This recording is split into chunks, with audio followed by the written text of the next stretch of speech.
Hi, this is the session that we had this week for reading. Dexter, I hope you're okay.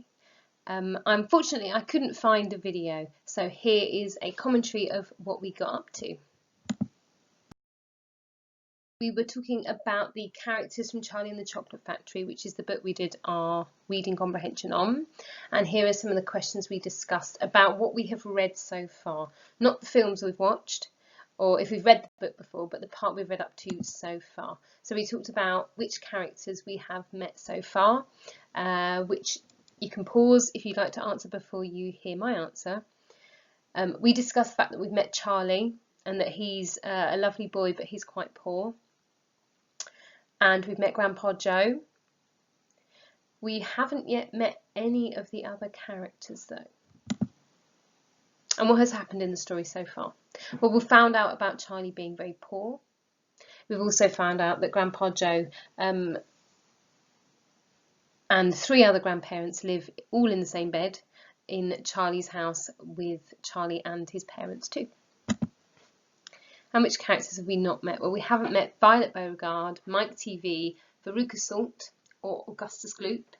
And although we've heard about Mr. Willy Wonka, we haven't met him yet. And we also haven't met the Oompa Loompas. So the skill we were looking at in the session was, first of all, retrieval, looking at the text and finding the information that the question's asking us. And also inference. So we've been using either what does this word suggest? And this word suggests as our answer. Or what does this part of the text suggest? So what information can we get from it that's not directly given? Okay, Dexter, you might know what some of these words mean, but just in case you don't. Shriveled means to have shrunk or got smaller. A prune is a plum that has been dried and preserved, and if you look at the picture at the bottom right, it looks like a giant raisin. The word thus is like a conjunction, like the conjunction so, as a consequence. Okay, so here's the teacher talk aloud, which you'll be familiar with because this is how we teach when we're at school. So in chapter 2, Mr. Willy Wonka's factory.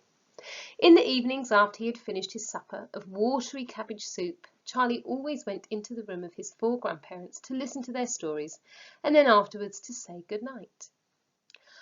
We're going to discuss the red words. Here we've got the word watery. What does the word watery suggest about the soup? Well, it suggests that it was very tasteless and that there wasn't much flavour in it. Here's the next part. Every one of these old people was over 90. They were as shrivelled as prunes and as bony as skeletons, and throughout the day, until Charlie made his appearance, they lay huddled in their bed, 2 at either end, with nightcaps on to keep their heads warm, dozing the time away with nothing to do. But as soon as they heard the door opening and heard Charlie's voice, then all 4 would suddenly sit up, and their old wrinkled faces would light up with smiles of pleasure. Now the words shrivelled as prunes suggests that they were very small and very wrinkled, because from the picture we saw of the prune before, there's lots and lots of wrinkles. And as bony as skeletons, well, that suggests that watery cabbage soup is something they eat a lot. They obviously don't have much food. The word huddled suggests that it's very cold and that they must lay in a ball-type shape in the bed. The words light up. These suggest that they are very happy when Charlie comes into the room, because their face isn't actually made of light when he comes in. But it's a nice comparison because something light and bright is often thought of as a positive thing. So what does the word watery suggest about the soup? It suggests there wasn't much taste to it. Okay, true or false? Charlie always went straight to his room when he had finished his soup. Well, if I go back to the text, it says after he had finished his supper of watery cabbage soup, Charlie always went into the room of his 4 grandparents. So it must be false. Number 3, what does the word huddle suggest about the shape their bodies made under the covers? Well, again, the word huddle suggests that all their body parts are clinging to each other together and they make a ball-type shape. And what does the words light up suggest about their faces? Well, as I've already said, the words light up are comparing their faces with something bright, something lovely and warm, because they love Charlie very much. So their faces must be very happy. And here's an extension question for you. What impression do you get of Charlie? Well, I could say that Charlie is very kind because he always goes to listen to his grandparents. I think that Charlie is very poor because he eats watery cabbage soup, and that is something that hasn't got much flavour. They obviously can't afford to buy lots of different types of food. I would also say that Charlie is a very good listener because he listens to them every day. Okay, so Dexter, as in class, this would be your opportunity to say what you think about different parts of the text. So have a look at the red parts of the text, and once I've finished, pause the video and see if you can discuss what these parts suggest to you. For they loved this little boy. He was the only bright thing in their lives, and his evening visits were something they looked forward to all day long. Often, Charlie's mother and father would come in as well and stand by the door listening to the stories that the old people told, and thus, for perhaps half an hour every night, this room would become a happy place, and the whole family would forget that it was hungry and poor. One evening he said to them, "Is it really true that Wonka's chocolate factory is the biggest in the world?"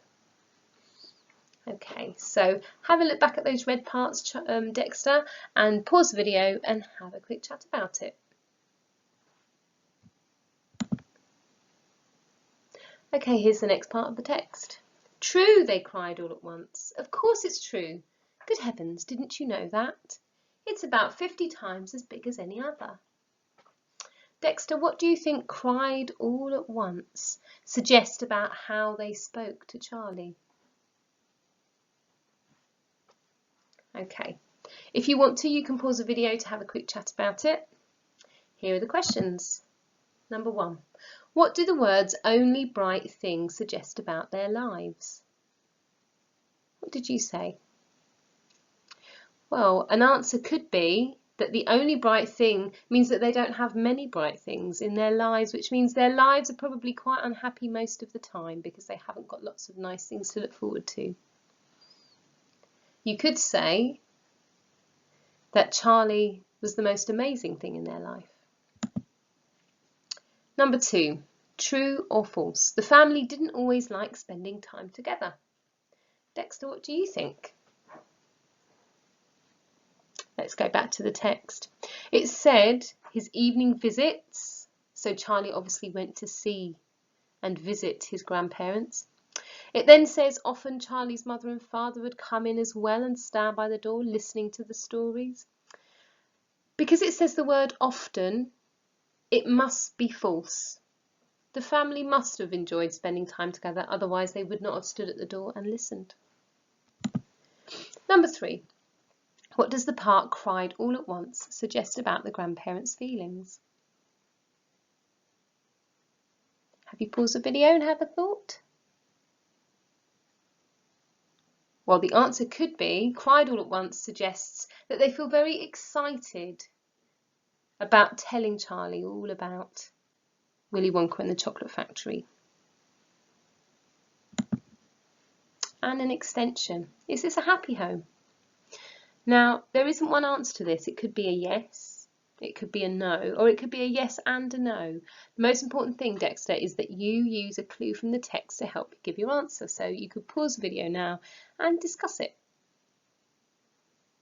Okay, so here's an answer that you could have given. You could have said yes, it is a happy home because they enjoy talking to each other and listening to the grandparents' stories. You could have said no, it's not a happy home because they only have one bright thing in their lives, and watery cabbage soup, which would not be pleasant to have every day.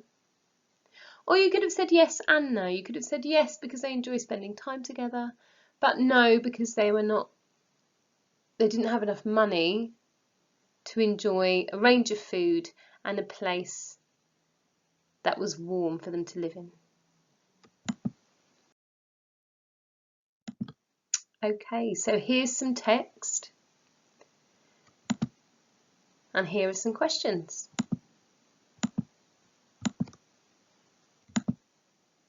What you could do now, Dexter, is pause the video, read through the text and have a go at answering the questions. There's also some vocabulary in the bottom left-hand yellow box to help you. Okay, I'm going to go through the answers. If you haven't had a chance to discuss it, pause the video now.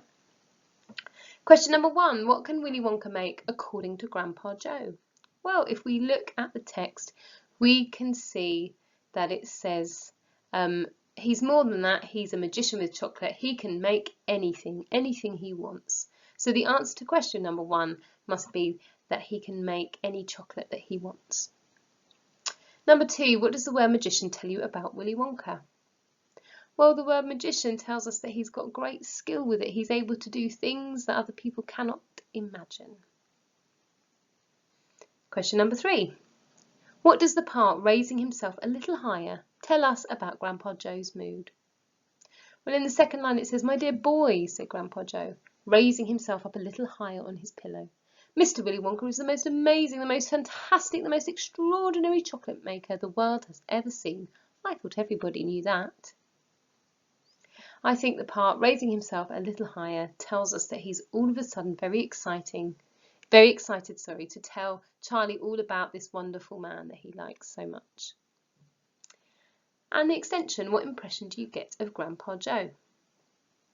Well, Grandpa Joe is obviously very intelligent. He's got a lot of knowledge about Mr. Willy Wonka and he uses words like magician. I also believe that Grandpa Joe is very kind because he likes spending time with Charlie and answering questions that he has. There are other answers that you could give as long as you base them on facts that you found in the text. I'm sure they'll be correct. Okay, Dexter, good luck with your reading and I hope to speak to you soon. Bye!